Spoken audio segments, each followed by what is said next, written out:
Good morning. I am just going to go over some statistics, standard 4 information for those students that were absent or anybody that's having trouble understanding, so you can kind of do a retool on it.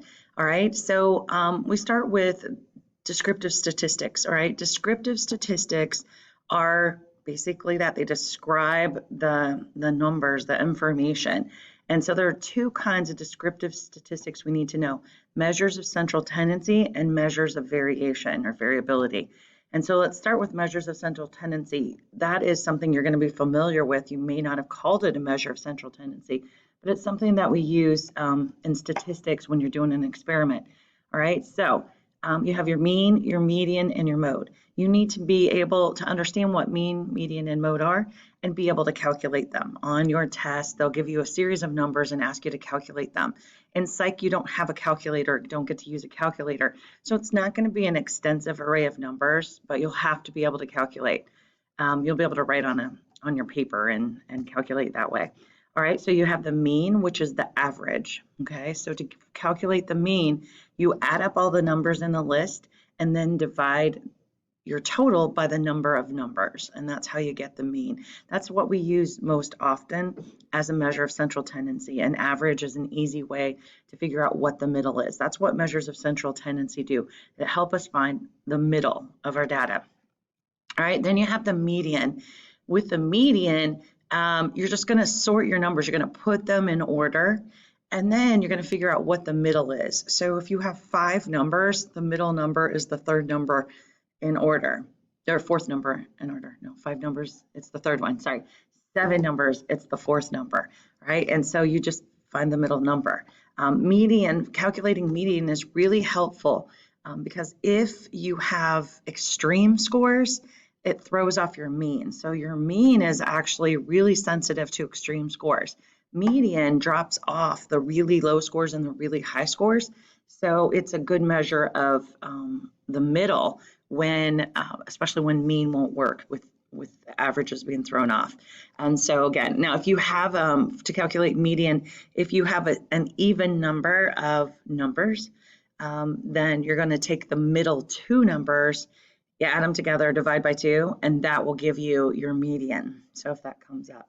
And the last one is mode. We don't really do a lot with mode. You need to know it's a measure of central tendency, and you need to know how to calculate it. It's never the answer typically. Like they'll ask you, which measure of central tendency is most sensitive to extreme scores. That's a mean. And they'll ask which measure of central tendency would you use if the data were skewed, and that's going to mean they're extreme scores. So you would use the median. Mode's typically not the answer, but they'll ask you to calculate the mode quite often. And the mode is just the one that's repeated the most, all right? So in your set of numbers, which one is there the most frequent? And so you just pick out that number. So just group your numbers together. You can see the example here, the 13s, there's 4 of them, so that would be the mode. It's the most frequently occurring number. Now you're going to notice as you learn mean, median, and mode, I think in middle school, you also usually learn range with those 3. Range is not a measure of central tendency. They will throw it in there as the distractor answer on multiple choice all the time. And students want to put range, but that's not a measure of central tendency. It's a measure of variation or variability. So don't get tricked by that. Mean, median, and mode, all the measures of central tendency start with an M. Okay, so range is never going to fall in there. Okay, so that's measures of central tendency. This is just showing you different kinds of curves that we'll talk about. If you have a perfect normal distribution where you have that perfect little bell curve, your mean, your median, and your mode are actually all the same on that type of curve. But if you have skewed, where you have extreme scores, a lot of high scores, a lot of low scores, then you'll see that your mean, your median, and mode would be different. And the best measure of the center is the median. And that's what this picture shows you. We'll talk about that more in a second. All right, we're not going to do the quizzes on the Nearpod, of course. All right, measures of variation.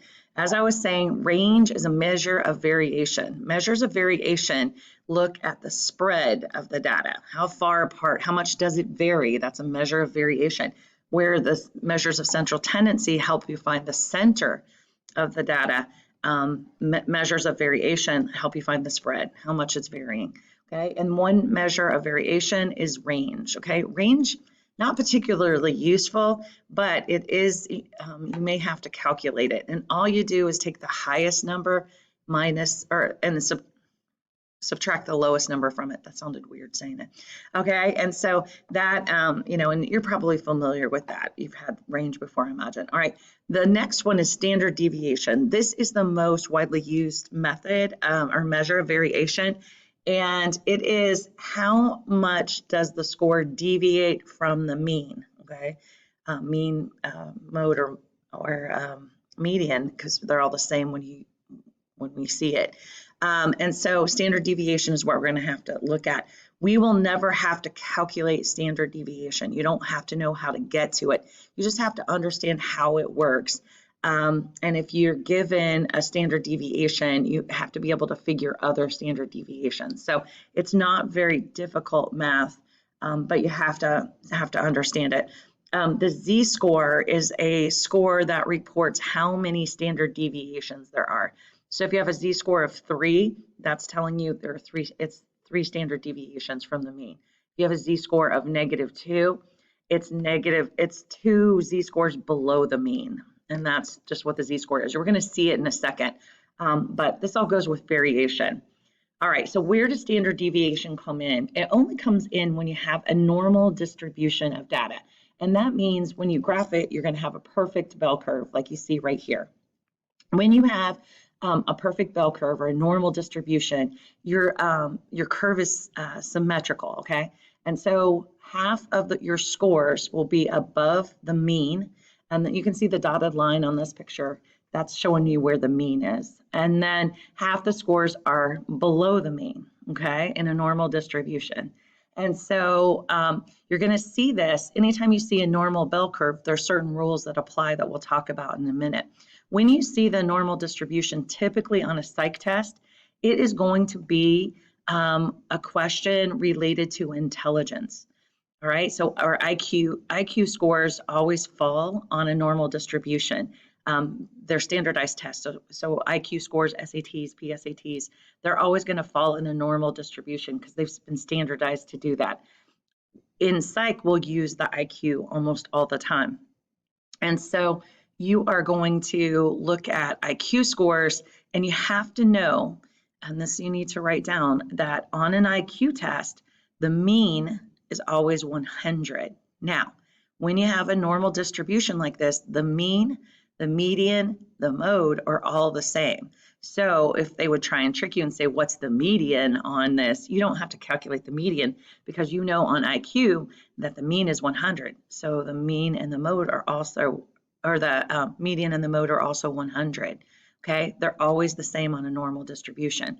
All right, we also have to know that, and you want to write this down, that the standard deviation on IQ is 15. Okay, that's a given. They're going to expect every student to know that the mean is 100 and the standard deviation is 15 on IQ. So you have to know that.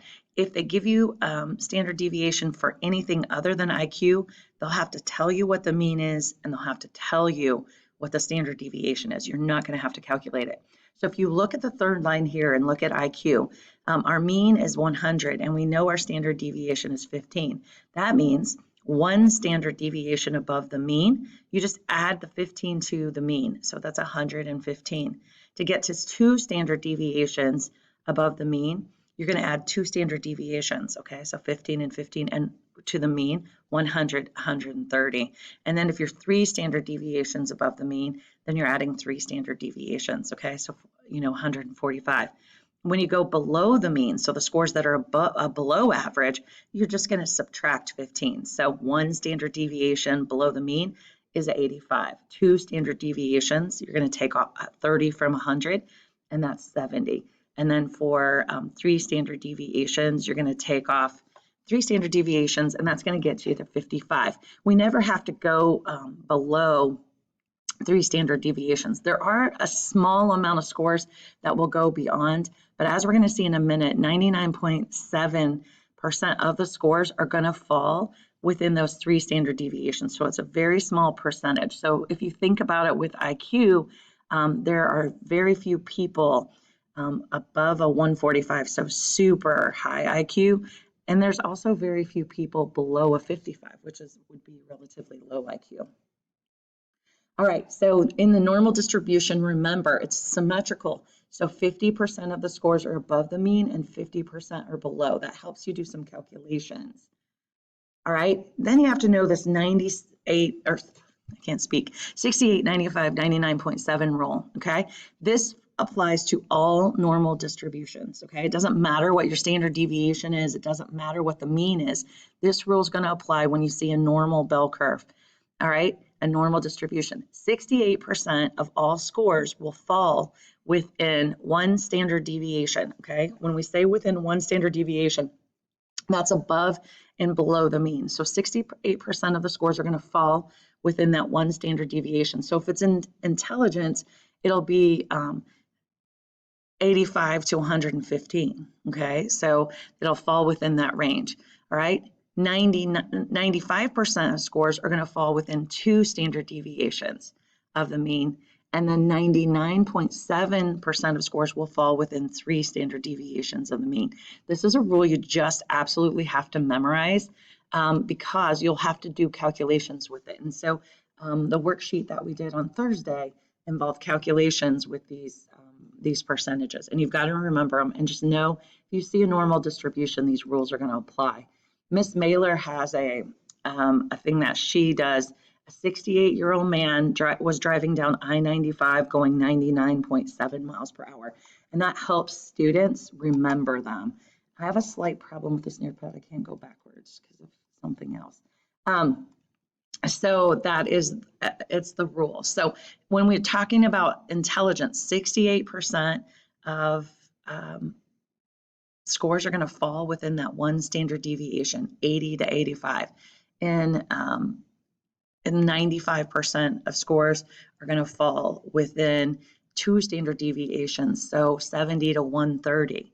And then 99.7% are going to fall within 3 standard deviations. It's going to be 55 to, I'm doing the math in my head, to 145. Okay, so it's very exceptional if you would be above 145 or if you'd be lower than 55. Okay, all right. Skewed distributions, all right? So a normal skew, that means your mean, median, and mode are going to be the same, but that doesn't always happen. Sometimes you have a negative skew, and sometimes you have a positive skew, and that we're going to talk about what that means. The way you tell if it's negative or positive is you look at the tail. You look at the direction that the tail points, okay? If the tail of the curve is pointing to the left, all right, that's in the negative direction, then it's a negative skew. If it points to the right, okay, that's pointing in a positive direction, it's a positive skew. So what does it mean if your distributions are skewed? It means you don't have that nice 50-50 distributions, okay? So a negatively skewed distribution, if you see at the bottom, that means you've got a lot of scores on the high end of the scale. So the test was pretty easy, okay? Everybody got A's, all right? And so in that case, the mean ends up being lower than the median. So the median, always with a skewed distribution, the median is the best measure of central tendency. So you want to write that down because that's really important, all right? And so that's a negative skew, all right?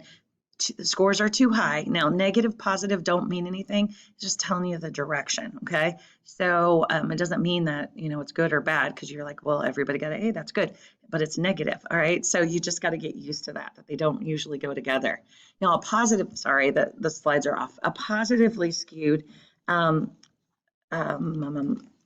positive skew just means the opposite, that too many low scores happened, all right? And so, the test was too hard, right? The mean is higher than the median. The median is still the best measure of central tendency. It doesn't matter what kind of skew that you have, all right? Inferential statistics, unlike descriptive, let us make an inference. Descriptive describes, inferential helps us infer, and you got to know what the p-value is. The p-value just tells us statistical significance. We need our p-value to be 5% 0.05 or lower. If it's higher than that,